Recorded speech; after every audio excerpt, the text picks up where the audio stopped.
kim bo'lishidan qat'iy nazar dasturxonga oziq ovqati qo'yilganidan keyin ana o'shani tanovul qilish, ozuqalanishdan oldin ikki qo'lini yaxshilab yuvishi Rasuli akram alayhisolatu vassalomning sunnatlaridir.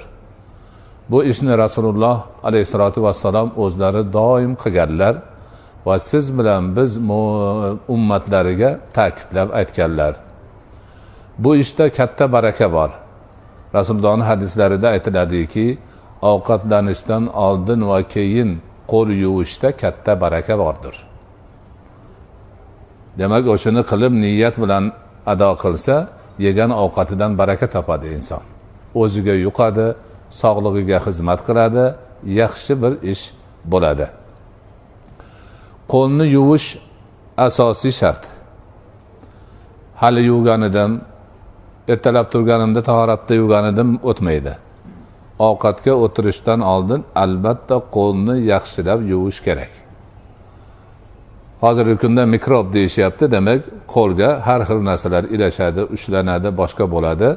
Demak, shularni hammasini yuvib, qo'lni pokiza qilib dasturxonga o'tirish kerak. O'tirganda, ovqat yeganda bemalol tanovul qilib, o'ziga yaxshi bir singadigan tarzda o'tirish kerak. Yonboshlash, qiyshayib o'tirish, yana oyog'ini uzatibmi yoki bir qo'liga suyanibmi yoki bir oyog'iga suyanib, bir oyog'ini ostiga qo'yibmi, o'tirishlar hammasi beodoblik hisoblanadi. O'tirganda chordonani qurib, to'g'ri chiroyli o'tiradi. Ovqatni yeganda, ichimlikni ichganda o'sha o'tadigan joyidan osonlik bilan o'tib, qoringa tushib joylashganda ham shu osonlik bilan bir yeri qisilib qolmasdan, u yog'i u yoqqa bo'lmasdan o'ziga yuqadigan, hazm bo'ladigan, zavq beradigan, huzur halovat beradigan tarzda o'tirish kerak.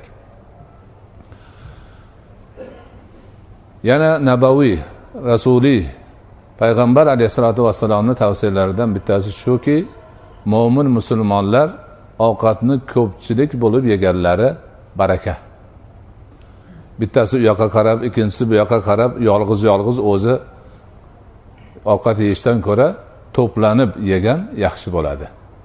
Ba'zi bir odamlar kelib shikoyat qilishgan. Biz yegan ovqatimiz yuqmayapti. Har qancha yesak ham qornimiz to'ymaydi-ya. Nimaga bunaqa ekan deyishganda Rasuli akram alayhisolatu vassalom ehtimol tarqoq yakka ovqatlansalaringiz kerak deganlar.